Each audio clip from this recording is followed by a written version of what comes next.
All right, we'll call the March 5th meeting of the Site Plan Review Technical Advisory Committee to order. Eric Eby and Peter Britz are absent today, but we still have a quorum. First item of business is the approval of the February 6th meeting minutes. Are there any edits or motion to approve? So moved. Second. Any discussion? All in favor? Aye. Meeting minutes have been approved. First item of old business is the request of Atlas Commons LLC owner for property located on 581 Lafayette Road, requesting site plan review approval for two four-story additions to the existing building that will total 72 residential units with associated site improvements, including lighting, utilities, landscaping, and stormwater treatment management. Said property is located on Assessor Map 229, Lot 8B, and lies within the Gateway Quarter G1 district.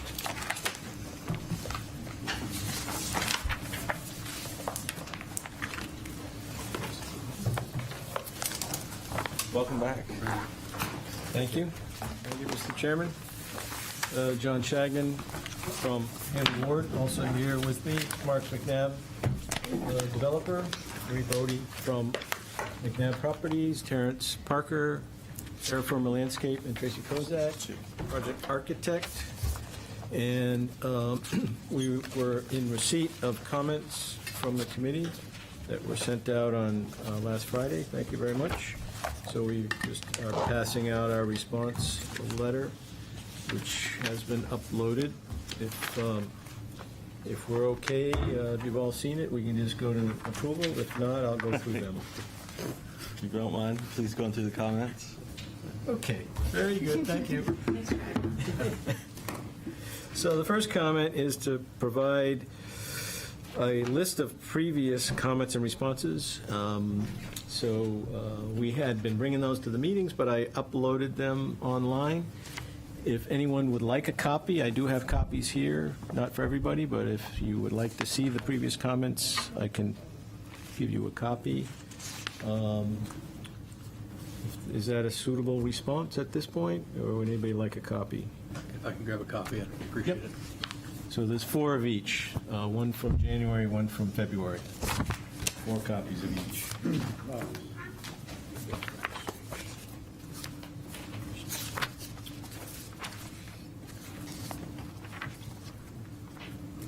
Any, other than the unresponsive sewer profile comment, were there some other things that you were looking for? I just want to make sure. It makes the review quite a bit easier to see what had been addressed in our previous comments. Yep. And today's comments were uploaded, so you can always go there. Next comment is the support column shown on the sidewalk on sheet C4, level 1 parking plan. If you can go to, if you turn to the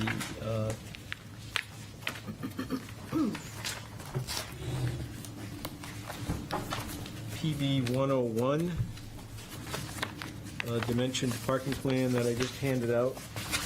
It wasn't given an exact location in the comment, but I believe what you're talking about is in the lower right-hand corner of the building massing. And there's a cutout on the first floor right outside the door.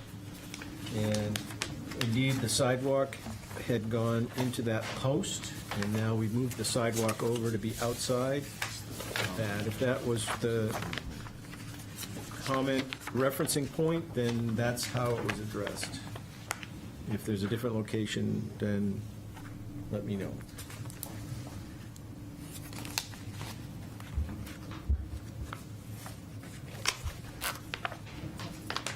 I'm taking, okay, this sheet here, and down in this I'm corner. just not really sure what all this is. We reviewed this, so let's just start with it. This is the response to comments that we asked for a couple weeks ago, No, which you got the other day. no. And then this is what? These are the responses to the comments that you gave me last Friday. Right.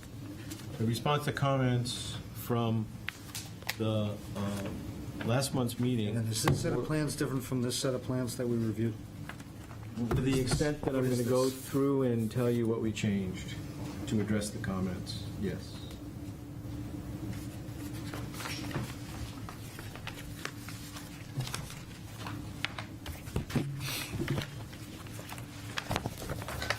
So, So you're on one of these sheets? what's that? You're addressing one of these sheets? Yes, PB 101, it's towards the end, and I'm assuming that the comment about the post being in the sidewalk in that corner. I don't know otherwise, because it just said, hey, you got a post in the sidewalk. So if that was the location, we moved the sidewalk over. This bottom right area? Yes. Yeah, that was the post that had been on the sidewalk. Yes. On your previous parking plan. Yep, Okay, that was a good catch, and so we took care of it. all right. All right. And then the next comment is SDR 35 pipe material not appropriate for non-buried applications, and plan sheet C4, which is the utility plan in the middle of the page, and it C5, I apologize, that is C5, utility plan on the middle of the building massing, proposed Schedule 40 sewer. That was revised earlier and then not revised, so now it's back to where it should be, Schedule 40. Provide details on pipe hangers and cleanouts. So in talking to the architectural team, we came up with a, what we think is a better solution to keep the cars from hitting the sewer pipe. So if you look at sheet D6, which is this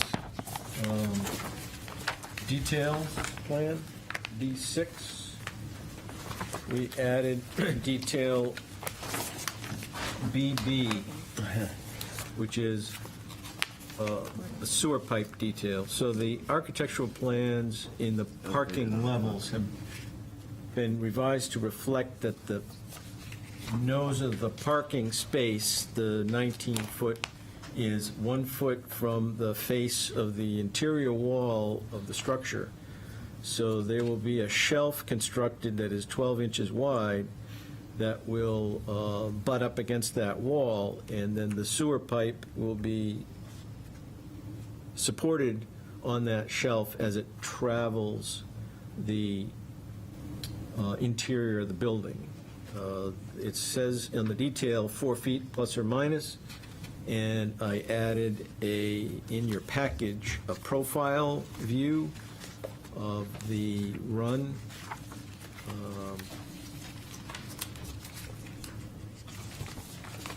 That is before the revised plans, so this is to address that comment that we hadn't addressed, which would show us a profile. We added a profile view to the plan set, and it shows that the pipe is coming in on the left side, that's the Lafayette Road side. And do we have that? Yes. Second sheet, the one that Keep going the other way. It's not soon after the 8.5 by 11, so after this picture, Shanti, the next sheet after the picture. The second. Yeah, it's probably the second sheet in. There we go. Yeah. So, John, sheet C5, Yep. the utility plan. I don't see a size on that pipe. You got a slope for 004, which is 8-inch pipe slope, Yes. but it's just not labeled as an 8-inch pipe anywhere. Yes. And that pipe, if they ran it any smaller, would not have enough pitch. Yes. So we put some labels on both the profile, which should become part of the plan set, and on sheet C5 for that pipe. So it's labeled from the manhole outside, it's labeled, but nowhere I can see inside the building is it labeled as an 8-inch pipe. Also have it on the detail. Yep, absolutely. Definitely put those on both the profile sheet and in that box where it talks about the Schedule 40. Okay, next.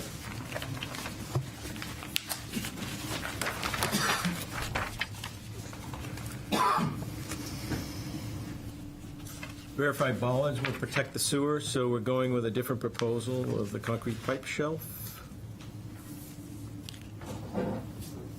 Profile the sewer, profiled sewer profile. And so that's the drawing I just referenced and talked about. So is that going to address the issue of protecting the pipe? Yep. Okay. Next comment is all piping leaving the pump station must be gasketed pipe, no glued joints. I added a note on sheet D6, detail Y, note 8, under notes, all piping leaving manhole shall be gasketed piping. I didn't see any other references to joints in the detail. I don't know if I missed something. Using a 4-inch Schedule 40 PVC vent pipe. So that probably should be changed to gasketed pipe, Okay, because it's underground. right, it's leaving the station, I'll add it to that. Just change the Schedule 40 to SDR 35 and it should be good. Okay, Okay? yep. Yep. Next comment is, catch basins should not be used as inline stormwater structures. Install drain manholes and connect catch basins to the drain manholes. So we've, on sheet 6, we're creating a drainage plan. I put in red the revision. So, coming from where we had drain manhole 3, we would put in the main pipe, and there's some other pipes that will be taken out. The between catch basin pipes would be taken out, Dave, that are below that. Apologize for that. But then catch basin 4 would go into drain manhole 4, and the roof drain would go in. And then heading towards Ledgewood, same thing, another drain manhole that would take catch basin 5. Another drain manhole 6 that is at the end of the run. And then I'm adding a strip drain and a catch basin to the garage entrance. And the dashed line is the roof above, so, Understand. yep, okay. Yep. Good. Looks fine.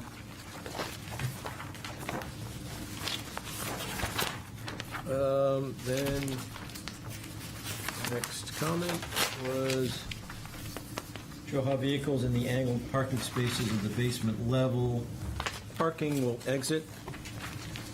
So we can, we didn't have, you could pull that up. I could explain it a little better. So basically, the angled parking spaces, you would come in, park in the space, and that's toward the end of the set. It's in the floor plans section, way down. Yeah. So the 3 angled spaces, that's the one. So you would back up out of the space, and you would pull forward to the place where the whole parking field turns 90 degrees, and either turn right or left, and then back up into the other aisle space, and then you could turn and go out.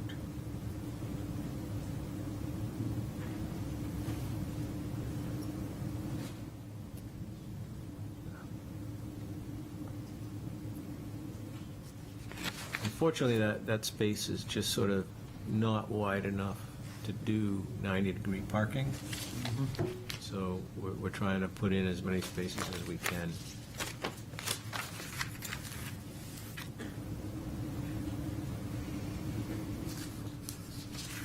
You want me to review that with Eric, or are we okay?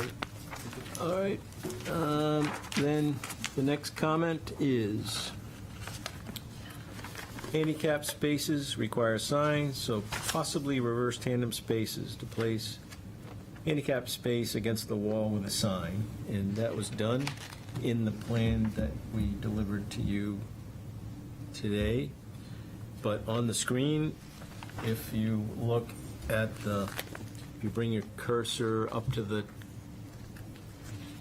right there, just above the stairwell, you see the handicap space to the little left of the cursor? Yeah. Yep, that's now against the wall, and the second space is in front of it. So that the handicap-only sign can be attached to the wall. And the similar treatment was done in the other locations. Now, when you get to the bottom of the page here along the driveway and the spaces that are way on the extreme right of the page, right there, so that space, the architecture allowed us to take that room that's behind it. Is that a sprinkler room? Is that? Actually, that happened upstairs. This is, Okay, sorry, next level up, sorry. That is the first floor.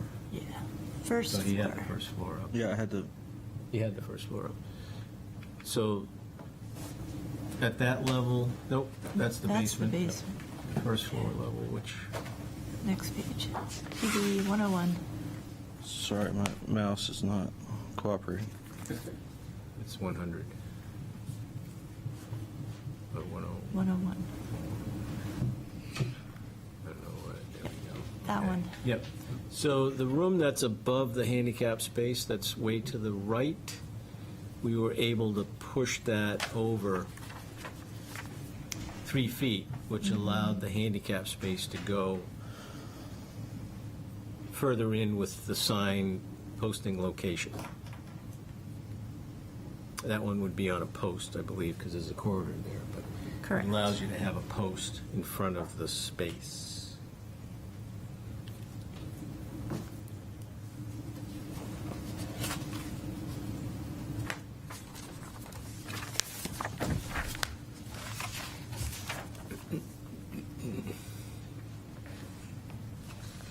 Delivery truck turning plan, sheet T2 appears to be different than the current building plan. Columns for overhang could be in the way.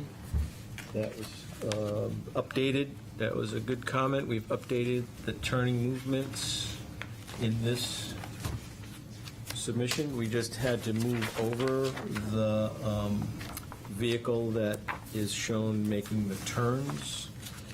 The space that Tracy designed out with the columns was sufficient for the turning, but we hadn't updated our plans, and now the plans are updated. So the turning movement works outside of the columns. And these plans, we're trying to get clearer and clearer. That's open to the sky, that little section there. And you can see the outline of the building above as a dashed line.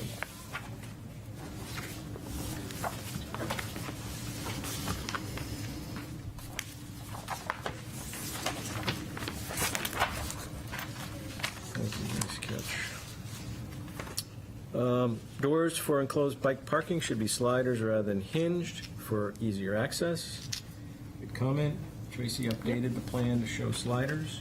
We added an additional swing door for egress, because you can't egress through a sliding door. And you have to check about fire rating. And they will need to be fire rated sliders. Yep. So we'll be working on that. Yep. in the final plans for building permit. Are vertical bike racks attached to a wall? Yes. No detail provided, so we now have detail of the bike racks on landscape plan L3. So in this package, there's the addition of an L3 landscape plan, which has the bicycle rack, which would be wall mounted.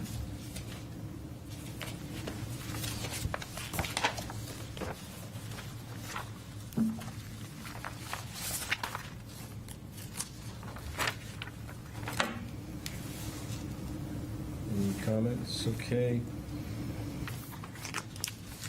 The landscape license with adequate insurance will be required for maintenance on the city property, and the developer's agreeable to that.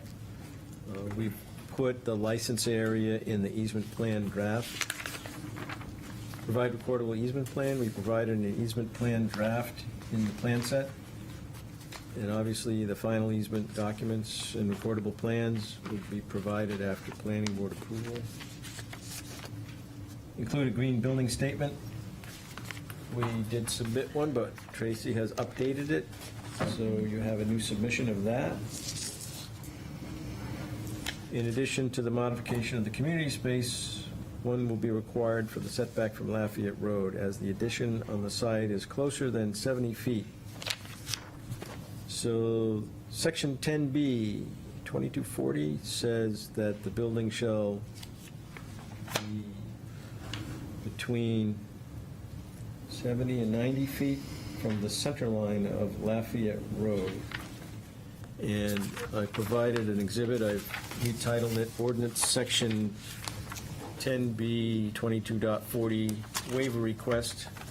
It shows the center line of Lafayette Road. It shows 90 feet from Lafayette Road. Does not even come to the property line of this property. So we cannot put the building in that space because it's not our property. But as in talking to the planning department, we will ask the planning board for a waiver from that regulation because we can't meet it. And there's a good reason. All right. Thank you. Any additional comments from TAC members at this time?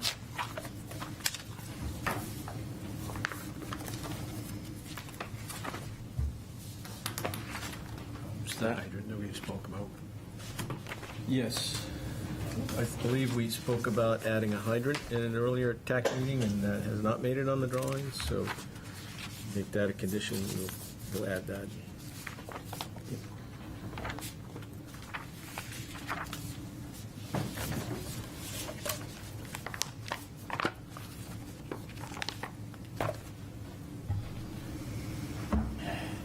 All right, no other comments. Let's open it up for any public comment. Is there anyone here who would like to speak to this application?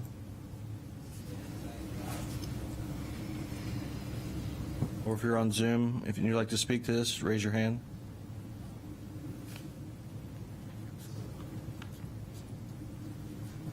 All right, seeing no one, we'll close the public comment portion and open it back up for further discussion.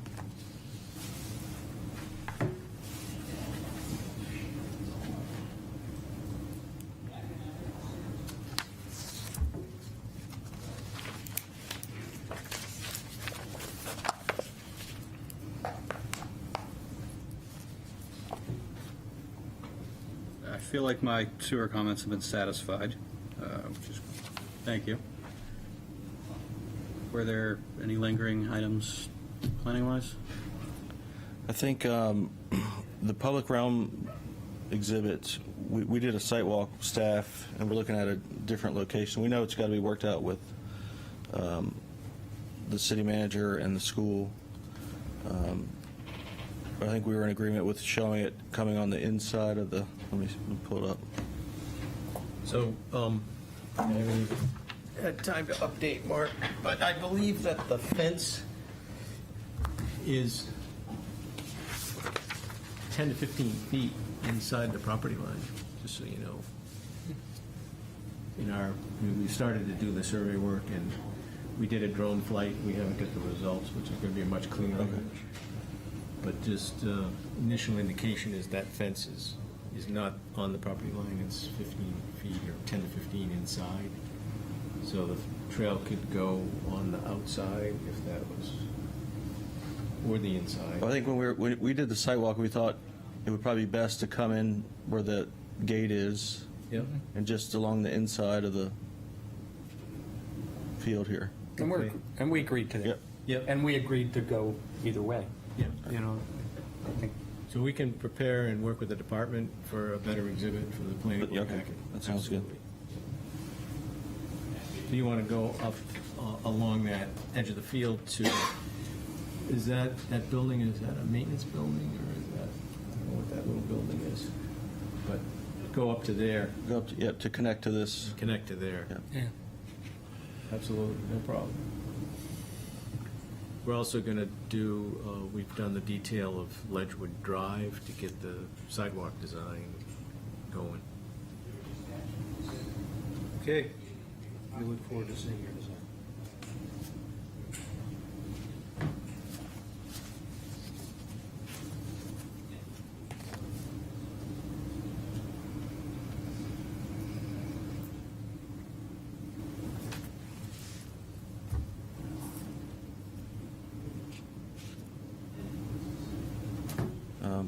No, I don't think we had any other concerns. Just add hydrant as a condition prior it goes to planning board that it would be approved by myself and Public Works. The addition of the hydrant. So I'll make a motion to move this on to the planning board with that condition. The other condition, of course, is the public realm improvements have to be approved by all applicable parties, and that all the plan revisions that we spoke about today make it onto the permanent set of plans.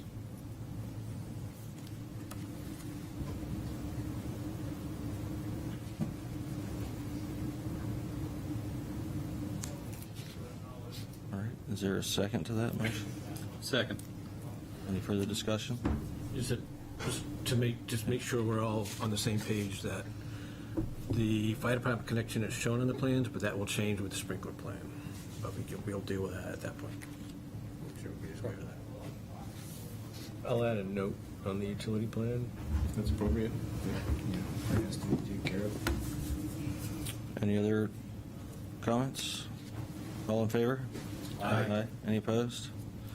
Motion carries. Thank you. Thank you.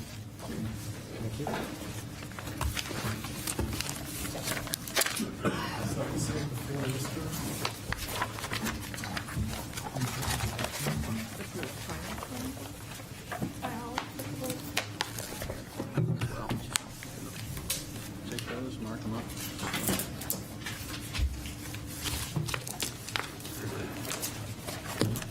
First item of new business is the request of Jewel Court Properties LLC owner for property located at 33 Jewel Court, Suite 1, requesting a conditional use permit in accordance with Section 10.1112.14 of the zoning ordinance to provide 205 parking spaces where 242 are required.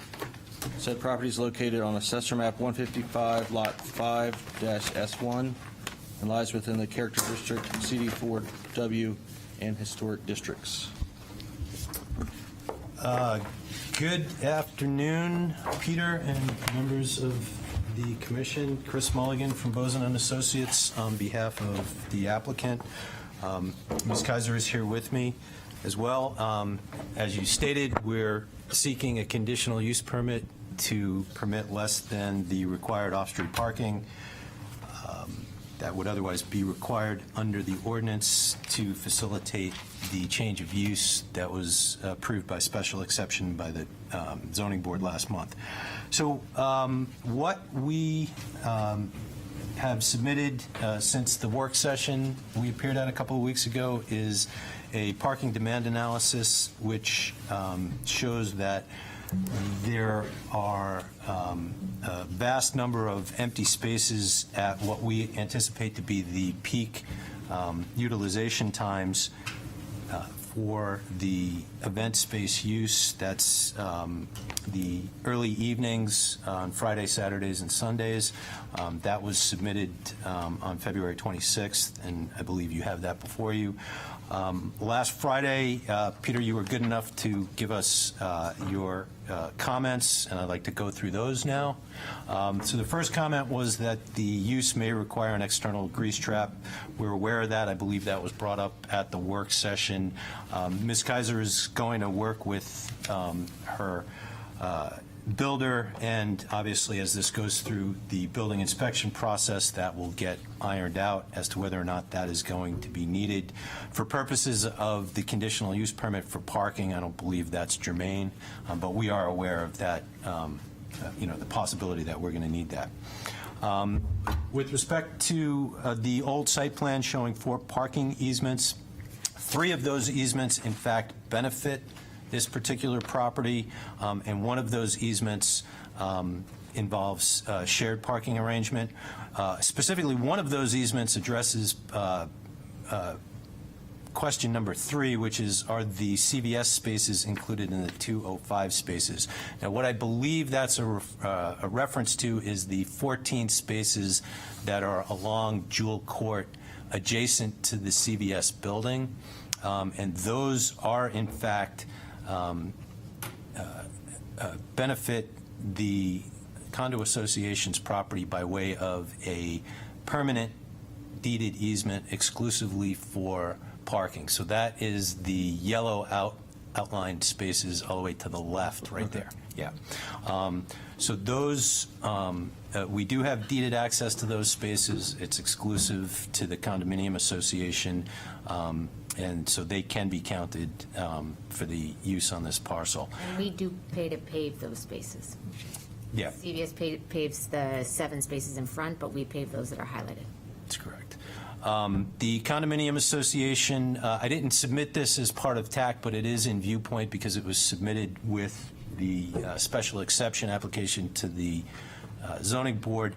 Eric Chinberg owns the condominium unit where the residential development, residential units are, and he not only authorized the application on behalf of the condominium association, but spoke full-throatedly in favor of this particular use. So he clearly doesn't seem to believe that there's going to be any conflict with the residential units that he controls. So that's pretty much everything we have. Happy to take any questions, but we're hoping to get your recommendation so we can move on to the planning board later this month. Thanks, Chris. You're welcome. It would be good if you could include that deed probably with the planning board submittal. Just showing that, The easement deed? yeah, Yeah, the CVS okay. spaces. No problem. And probably the letter from Eric Chinberg as well. Yeah. Do you know, so you're planning on using valet and shuttle for your, that's going to be a requirement in your contract? Well, they'll actually have to just book it through me, Okay. and then I will interface directly with our 2 preferred partners. And are they in the city or are they outside? Well, like, They're in the city. I'm looking to do Atlantic Valet, which is over on Maplewood, and then I always forget their name. They're right on Route Lafayette, just past like Putnam's. Great Bay Limousine. Great Bay. So people could go and park there and get shuttled to the. or- So what will happen is people will be staying in hotels throughout town. Oh, and then Most, go around and pick them up? yeah, they'll go and pick them up throughout town.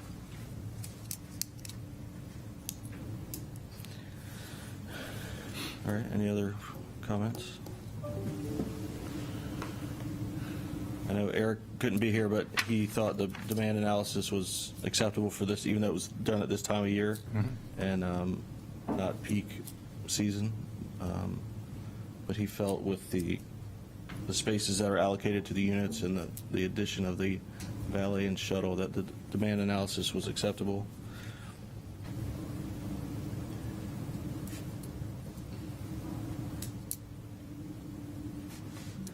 I'll see any other comments.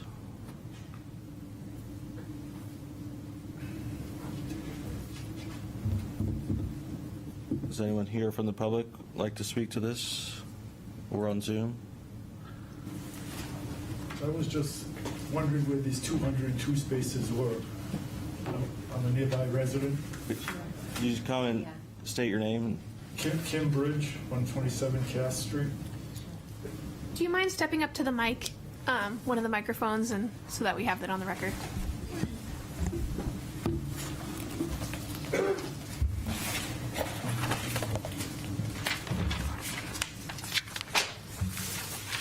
Hi. I was just wondering where these 202 spaces were. I guess I have since been told you're going to shuttle people in. Yeah. Yep. That is the requirement for anybody that hosts an event at the property. They either need to coordinate valet through us, which would then be brought, the cars would be brought to outside agreed upon contracted parking lots, or they have to shuttle in, and then the shuttles would leave. There are 202 spots, though, within the association. 205. Sorry, 205. If all the residents move out and all the businesses close up. Correct. Oh, yeah, we wouldn't use the 205. We are not allowed. That was my other thought on the idea. I just already have business owners and residents from Albany Street and Brewery Lane parking on Cass Street, so expressing my concern. Sure. Shanty, I've talked with you. Absolutely. Yeah, my goal is to not congest this area further. I'm not sure if you've seen the photos. Peter, if you have the photos available, we did take time-stamped photos on Friday night, Saturday night, and Sunday afternoon and evening of the parking area Right. directly in front of our property and behind and around, just to kind of get a sense of, is there initial congestion right now, even though we won't be utilizing these spots. I do have 28 spots available to my building to use as needed. And it is all first come, first served, but there's quite an ample amount of space available during the times that we believe we'd be hosting events. So if we do have vendors like caterers, florists, photographers that are coming in, there is space available for them to get set up. But the guests are expected, the majority of the guests are expected to shuttle in or post valet. I do expect the hosts of the event should be able to drive in and park if they want to.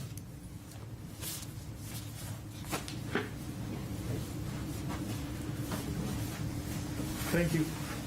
Thank you. Anyone else? Or we'll close that portion.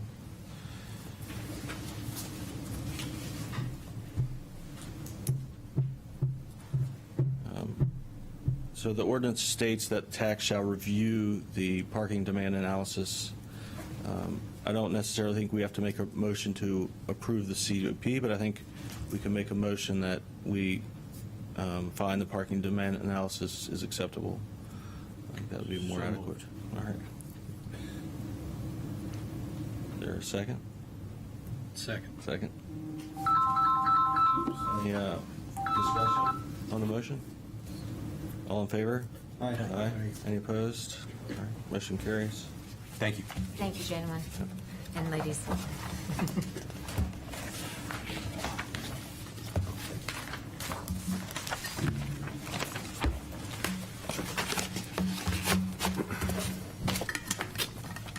Item B under new business is the request of Riggs Enterprise LLC owner for property located at 822 Route 1 bypass, requesting site plan review approval to demolish the existing building and construct a new commercial building, as well as associated paving, stormwater management, lighting, utilities, and landscaping. Said property is located on Assessor Map 160, Lot 29, and lies within the business district.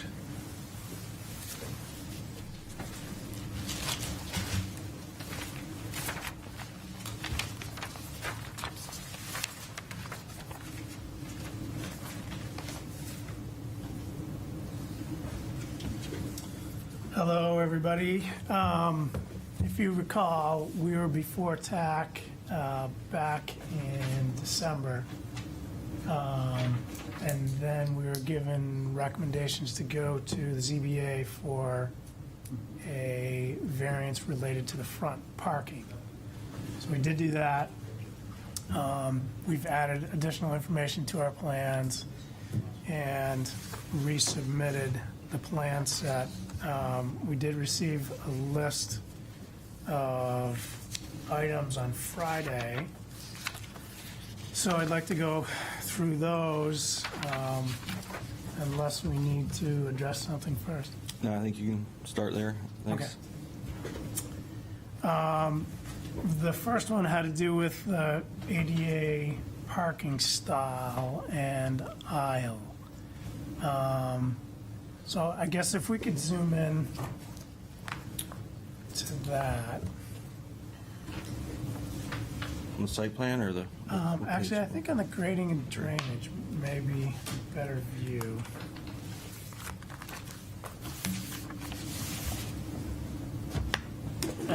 And we can also address this with Eric. I know he's not here today.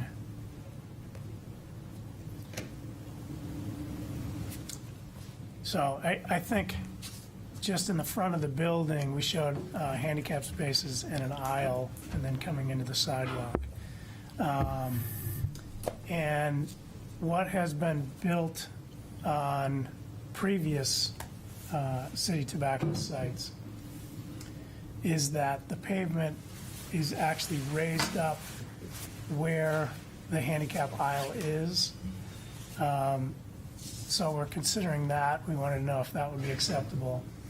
And then also as another option, on the right or left or both ends of the sidewalk, those could be sloped so the handicap space could be put at the end, and then you could come up on the end.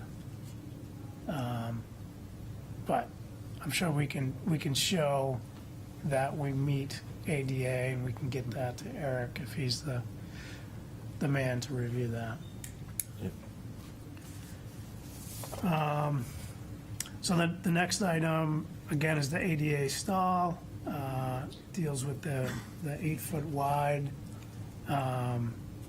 So I think with the small amount of parking that we need, we can actually go with one handicap space. That would be an 11 foot wide, and then we can go with a 60-inch aisle to make everything fit in there. But again, we'll work with Eric. Item 3, perpendicular curb ramps require a top landing. So I think that had to do with the grades or the slope next to the door. So we can definitely adjust those. Item 4, again, ADA requires a flat 2% slope. I'm sure we can meet that. 5 is perpendicular curb ramp. Running slope is already at a maximum slope. So we can adjust that. As it's saying, it's recommended to relocate the parking stalls and curb ramp to allow for a parallel curb ramp. Well, that's what we were talking about, possibly on either end. Item 6, again, ADA with the slope. It's recommended to decrease that slope for construction tolerances, so we can definitely do that. And item 7, the back of the sidewalk and front of the building is that 31.5. So we'll make sure we show all the spot grades, because what we're planning on doing is the sidewalk would be the same as the building elevation up against the building, and then it would slope down an inch, and then we'd have our reveal at the parking lot. Item 8, ADA parking sign details, we can add that. Item 9, exit sign to bypass, must meet standards, we can ensure that. Item 10, show all parking space dimensions, and we can add dimensions for that. Item 11, show turning radius for dumpsters. So if we could zoom in on the right side of the building is where the dumpsters are located.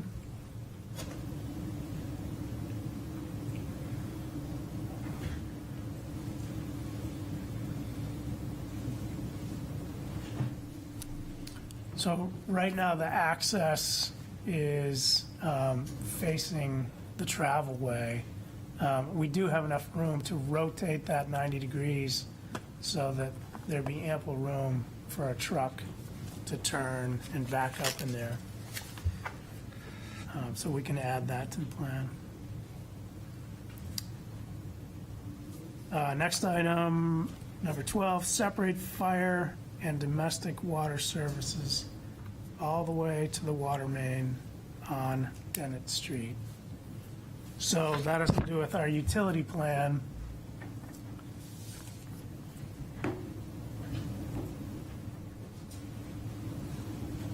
And it's kind of an odd setup right now, in that there's a 2-inch line coming up Burkett. So the plan is to replace that. Originally, we were going to go with a large line all the way up Burkett and then come off that with the domestic and the sprinkler. But we'll work with DPW and make sure we have exactly what they need there. The next item is install all utilities from Dennett coming up Burkett, water, sewer, gas in Burkett Street. So Burkett Street right now is not centered in the right-of-way. And the existing drain line is just off of the pavement or right on the edge. So we propose some new utilities in that grassed area. Just so we would not be disturbing Burkett.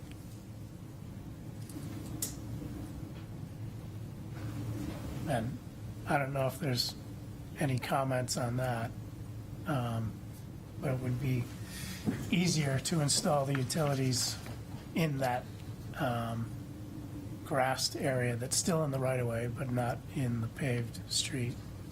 The utilities are passing beneath that canopy, Canopy? the tree right there? Am I looking at? Yes, so that tree would remain. Yep. It might be helpful to add a note that the city arborist put a, Inspect that. inspect the tree protection, Sure. that you guys put tree protection, the city arborist signs off on it. Okay.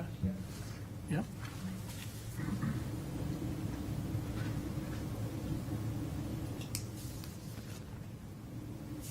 I'm not sure you can do that work without killing that tree. We're not gonna allow it. Just not gonna allow it. You'd rather have it in the paved area. Yeah. So we better to go Rather to, than have you dig up the neighbor's lawn. Well, it's the right of way, but I I'm sure get the it, neighbor yes, but considers it. I'm as- sure he considers it his lawn. Yes. I'm not sure I really want stuff under there. Okay. Next item, third-party oversight on all work within public right of way. So we can add some verbiage about that. Item 15, underground electric will require easement from neighboring property. So I guess if we could look at, If you give Eversource their blanket easement, they'll be fine with it. yeah, and we have been working with them, so I think we can provide that. Item 16, better define access easement for 806 Route 1 bypass. So if the board recalls, a couple of years back, we were here for 806, and access for 806 is odd in the fact that if you're northbound on the bypass, you drive through 822. The actual recorded easement is not very clear. So we'd be happy to work with city legal to tie that easement to this plan and give it some clarity. Next item, remove old light poles and sign tower. And I We're think- good with that. Yeah, I already had the comment. That one's gone, and the tool bang. Yeah. Yeah. So that's no problem. 18, green space along bypass is in DOT right-of-way and outside property bounds. Move onto property unless permitted through DOT. So we have had discussions with Jim Hewitt and Roger Appleton, and we submitted a driveway permit application. So we'll be working with DOT to see exactly what they want there. Okay. 19, repave driveway aprons to the bypass. Both aprons are in dire need of resurfacing, and the limit of work should be shown in line with the highway side. We agree, and we've talked to DOT about that, so we can add that information to the plan. Next item is grading and drainage plan show different slopes. And I think that's just the grading percentage or the arrows, so we can clear that up.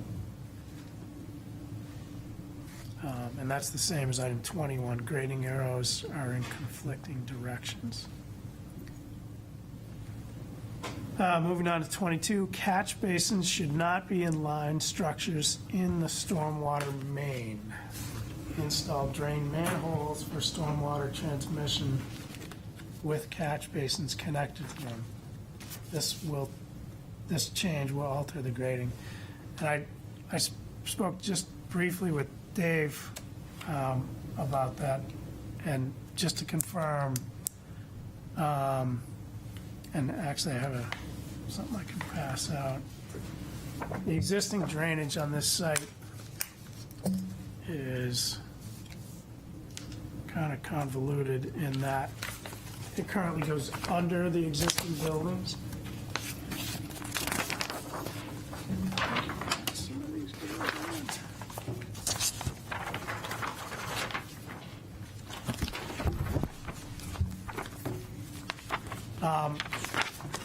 And this is also a good talking point for another item, which was that the new line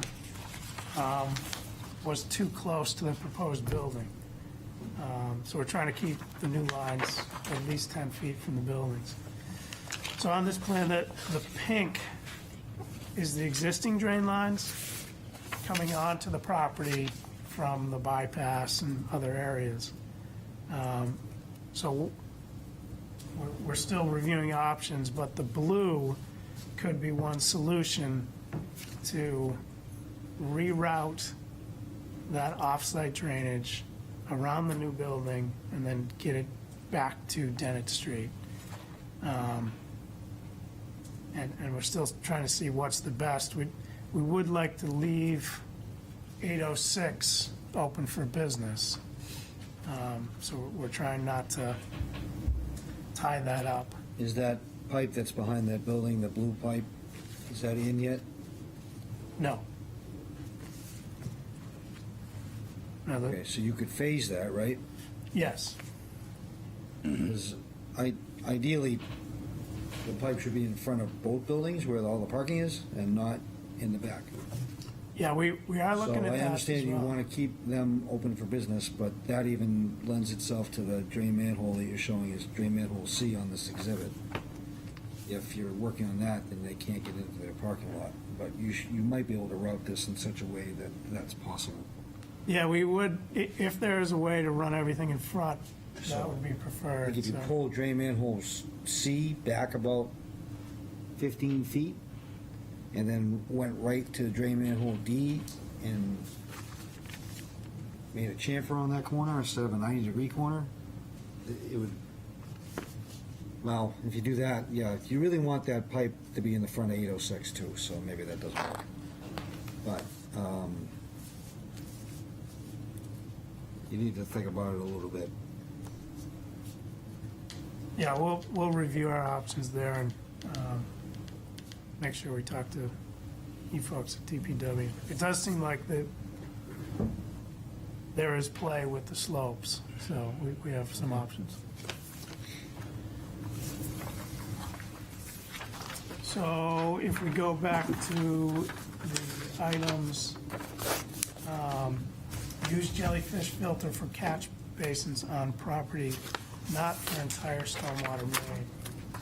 So getting back to this colored plan, I think the city would prefer all those new basins shown in blue to have a solid cover, because that's kind of the main trunk from water from somewhere else. And then if we install new catch basins, then we'd run those to jellyfish and then tie into. And I think they make basins that have jellyfish filters in them so that you don't have to have a separate structure. You may want to look into that too. Right. So you have multiple different options that were better than what we saw in the first set of plans. And I think one of the items got to the fact that the grading will change. So, You got another bite of the apple. yes. So we'll look into that.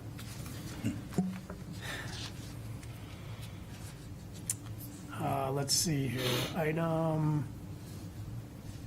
24. Stormwater main is 10 feet deep and shown extremely close. So we discussed that with possible options of moving it. 25, stormwater main will need an easement across the property. Yes, we're aware of that, and that would be on the list. Of course, we work with city legal to ensure we have the paperwork for that.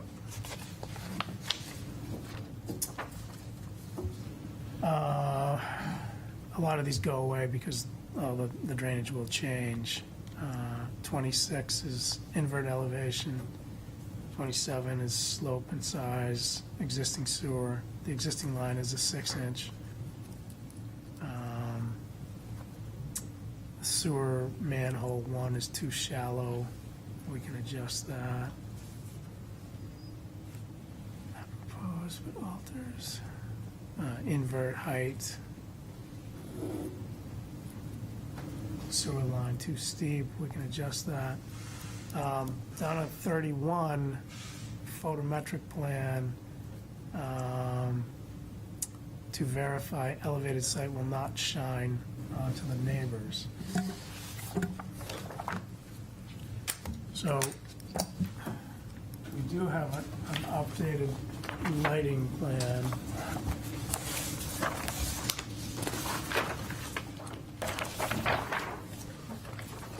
But we're aware of that concern, and we'll make sure proper measures are taken so it does not affect the neighbors out back.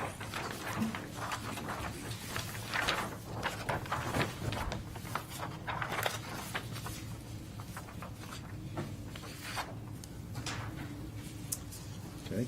Item 32, please provide proof of permission from the state. And again, we'll work with those folks, so we should have that soon. 33, address access between adjacent parcel to public right-of-way. And that, We already covered that. Yeah, that's the same as before. right. 34, confirm open spaces, all of the subject property, and meets the minimum requirement. It does, and we will adjust that note so it's very clear. 35, explain requested waivers. So the two big waivers we were asking for in our waiver request letter are for drainage and traffic. So on drainage, currently this site is a mess related to drainage. You know, we have those pipes underneath buildings, everything's really old, and there's so much impervious surface. So we're actually going to decrease impervious surface, come up with drainage easements, work with the state, reroute the main trunk off-site, put in catch basins, and set up a filtration system. So with all that, I don't feel there's a need for a full-blown drainage study. The next item is on traffic. And again, we are working with the state there. We did have a memo that is just a trip generation comparison. And we can make sure we get this to Eric as well. But the results of the numbers show that in the bottom in table 2, the vehicle trips proposed for this building are actually a decrease from what had been there for decades and decades, that gas station. And this is also sent to the state. So we can review that with Eric, see if any additional information is needed. So I think that covers the items. Alex, as far as the dumpsters, I think you should look at a 45-degree configuration for that dumpster enclosure. We I can- seriously doubt that a trash truck can make that corner. Maybe I'm wrong.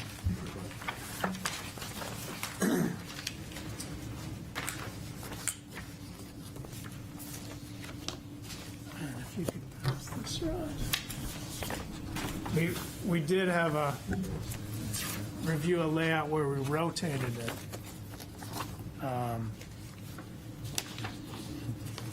So are you saying the 45 would head to the south? You come in from the bypass, grab it at 45 degrees, pick them up, and then they could back up and go either down Burkett or out back onto the bypass, but you'd be able to do it. So the problem with the dumpster is that the arms for the truck you have to drive in straight. So you need not just the 40 feet of dumpster truck, but you need another 10, 15 feet to line up. So, and then you need the dumpsters. You need like 80 feet to make that work, and I don't think you have 80 feet. I think maybe if it's even 60 feet, but I don't think you have 60 feet either. I think you got like 40 feet, which is smaller than what the usual dumpster truck size is. So if you put them at 45 degrees, they can just kind of come in on the side and grab them, pick them up, put them down, and so that's what I would look at if I was doing it, but I'm not doing it. And So I look forward to seeing your truck turning exhibit. did you see the? That's all I'm going to say about that. Did you see the new layout that I just passed out there? So that's the rotated configuration. Yeah, and that would work too. It just narrows down the throat. Yeah, we'll definitely look into the 45 as well.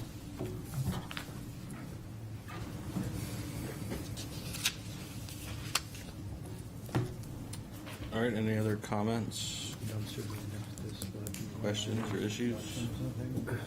Got a question. Go ahead. Alex, the sign tower, is that a new sign or is that the existing sign? Because it's not open, you mean it's got to let us. So the sign tower that was in the comments is in the northeast corner, and it's a huge, really tall. 60 feet tall, Yeah. That triangle. It's been there for decades. Okay, and it's about to fall down, it's being removed. as is the lights. Yeah. Right. What's the construction type of the building? Wood? Yeah, it's this right here, so it's got wood, but So you want to look at NFPA 1 as far as dumpsters go, how far it needs to be from the building? It's based on the size of the dumpster and the material the dumpster's made out of, if there's covers or not and all that. okay. You might be able to rework the overhang and the type of construction, has it, Yeah, on that side is a gable end, so there is no overhang, so depending on what the setbacks. is something to consider, Yes. Do you plan on having cars drive behind the building at all? So that would only be for maintenance, no public access back there. Okay. We'll show that as crushed stone, and then the fences to being replaced in like kind, what's next door, all the way across, which we've been talking with the neighbors. And then we'll gate each side so nobody can go back, and it'll just be crushed stone behind the building. Great. No lights on the backside either. That's why we'll gate it. So it's going to be a solid fence? It's a black chain link that is existing on the right-hand side that they've worked with the neighbors, and everybody seems to like it. So we continue with what's on the opposite property to this one, which were 806 behind there. They had just worked with the neighbors and replaced with a black chain link with slats. Right, So okay. the car yeah, lights. yeah, okay. Yeah. All right. So there's going to be gates for access to that driveway on Yes. the back? Yeah. So you'll need to get Knox padlock, exterior grade Knox padlocks for those that you would then couple with your own, so that if you unlock either one, you can open the gate.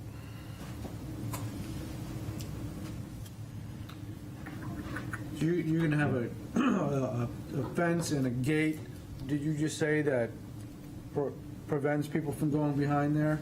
Yes. Is that shown somewhere on one of the site plan? Will that be on the site plan? It will be. Okay, good, good. Just want to make sure it's on there so that it Yeah, 'cause winds it's- up materializing, and if it's not on the site plan, then it causes this whole, email chain and inspectors and planning. So anything that wants to be on there, make sure that it's on there. Yeah, yeah.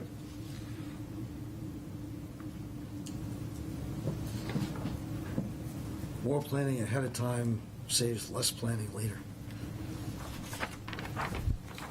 All right, we'll open it up for any public comment. If you'd like to make a comment, just please come up and state your name. My name is David Platt. I live at 475 Bennett Street, direct competitor to this used to be gas station. And when they closed the gas station, they used an excavator to dig out the old gas tanks. And the vibrations caused that were generated by that process caused my chimney to crack. And it was quite expensive to fix. So now that I understand they're going to demolish this building, I'm concerned about the vibration of that demolition and what it could possibly do, and who would be liable for any damages to my property. Now, this may not be the board to present that to, but if you're not, then maybe you could give me some direction. So generally, the contractors have insurance. Generally. Yep, generally they have insurance, and if they damage your building during vibration of compactor, they would be liable under that. So is there someone here that can say? So you have usually insurance, or- what we recommend is that You do? Yes. you work with the contractor, you do a pre-construction walk-around and video, take pictures, so that if they damage anything, you can see a before and after photo that it actually happened in the time that they actually did something, so you can actually prove anything. Right. Because other than that, it's he said, she said. I couldn't prove what happened before. Right. It was just likely that it happened.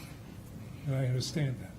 So we'll have probably a CMMP on this project. And as part of that, we should require vibration monitoring and video inspection, pre and post. Very good. Do you anticipate, blasting or hammering in order to get this foundation in for the new building? We don't, but we don't know exactly. Oh, what sure, yeah, I sort was just of, curious if you already knew, yeah. Yeah, I mean, currently there's drain lines there that are 10, 12 feet below the surface, so. Right. And when we remove the front pumps, I mean, somebody at one time had to do some blasting. There is some scale, but we didn't find anything. Close to the surface. Yeah, everything was deep enough that, And you're not putting a basement in, you're just putting no, a it's slab on frost grade, walls on. so we're only going, I think, 5 feet in with footings. But that's a good idea, because standard issue, pre-blasting, that these blasting companies do a survey with all the abutters, exactly what Dave described, and good idea to maybe implement that when, in any demolition or construction that involves hammering, or shoring that would involve sheet piles or, vibrations and things of that nature. Good idea to implement that, yeah.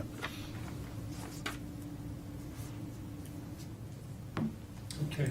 The other thing, this gentleman here said that they had been talking to the neighbors. On the other side with the fences that we had approved at 8:06. Okay. When we had replaced that, and we'd like to do them in kind Okay. to stay through because the stockade fence that's falling down there. Yeah, it's And in we bad would- condition. Yeah. There's no question about it. But it also is a site link. So if you're going to put in chain link With slats. with slats, so that's going to provide us an appropriate. Mhm. Okay. All right. I think that's all I have. All right, thank you. Thank you. Yeah, thank you, folks. Yeah. Okay, Matt Landry, you're on Zoom. go ahead and make your comments. Go ahead. Can you hear me? Yes. All right, yeah, thank you very much. I am budding next to Mr. Platt there, and am generally happy to see the property redeveloped. It's lived its useful life, and it's a bit of a nice store, quite honestly. But I do have a couple of concerns about redeveloping the property. One concern is, that Burkett Street, as it's shown here on the site plan, ends here, but traffic goes through here constantly. And if you look on Google Maps or other programs, they show this as a navigable street on the GPS. The bypass has the line, the white line, where you're not supposed to cross ends as if this is a street. And the snow gets plowed to the designated point that they have in the site plan here. What's missing on this and is in the drainage is this contour towards the back of the property near Burkett. You would never build a public road that's as steep as this drop off down to Burkett. And I'm concerned because, it's not a public way. The city although they did recently replace the sidewalk here, they don't clear it. And particularly in the winter, but at all times of year, people are walking back and forth in here, sometimes loitering behind the store, behind Mr. Platt's property. And so, there's a considerable amount of trash, whether it's when that snow melts, it runs off, Reeves is right. The property is a little bit of a mess when it comes to drainage. And that water washes down a lot of trash and dirt into, an area where one of the driveways is on our property here. So I'm very much concerned about pedestrian safety, the pitch of that, and it not being a right-of-way. Additionally, I know they discussed the light. The light, I didn't think light pollution was a thing until they redeveloped this Penguin station, and there's an awful lot of light that comes in, so and noise for that matter. And I would love to see that reduced. I know that there's some LED lights in their plan. In the past, like some of these signs need to go off at 10, but it would be nice if the lights had to go off at 10 as well. And I would like them set up with a motion detector if it was my, to protect property up there in the event someone enters it. Next, the dumpsters there, and I know you mentioned them, but they're also on that incline and everything. So even if they're pivoted, that solves the incline, but there's dumpsters on the neighboring at 806, and it would be nice if those were either moved or if this green belt could extend over from its end near Burkett Street to the Penguin property, the adjacent Penguin property. It would be very helpful to kind of stop traffic in terms of public safety, as well as just, like I said, the segmenting the residential neighborhood area from the commercial area along the bypass. So again, my concerns are about public safety, drainage, and creating a green space that's a little bit of a buffer there. Thank you. So I can address some of those. I guess one of the questions was about Burkett. So currently, Burkett ends at the property line. For years, everybody has been using it kind of as a through or to visit these businesses. And this owner wants that to continue. So we want to ensure that there's safe traffic from Dennett up to the site. So that'll continue. Another item I think was traffic from Penguin. So right now, it's kind of broken up there, and you could, if you tried to sneak, you could drive in between the two sites. But we do want a solid landscaped area there to block that and separate Penguin from this site. And then also, I think the abutter was concerned about trash, light, noise. So we feel with all these improvements and a site that will be monitored and used, there should be a big improvement.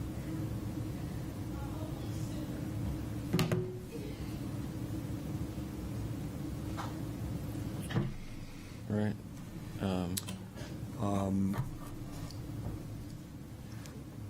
We might bring up to the director, no promises, but to also allow you to bring that back fence line out to where almost the pavement is at Burkett Street. That will help with the trash collection and the issue. So we'll discuss that internally, and I'll have answers for you next time we meet. Great. Okay? And I guess it would be helpful if there could be a discussion on the waivers. I know Eric's not here, so maybe we'd have to wait on that, on the traffic. But is it the case that the board feels the drainage waiver request is acceptable? As long as we have enough data to support that you're cleansing the stormwater, which is my primary concern here. Sure. So we need to just understand how much water is going to each drain so that we can confirm that whatever methodology you're using to cleanse the stormwater is appropriate for that size containment that goes into that basin. And yeah, we'll work towards So that. I agree that a full-fledged study is not needed here. It's unnecessary. Okay. But you need to do enough work to prove that the drainage design that you're proposing is going to work. Got it. All right. Any other comments at this time? Looks like we're going to continue this. Is there? I'll make that motion. All right. Yep. Seconded. Second. Any discussion? All in favor? Aye. All right. Continue to April. Thank you. You. Thanks.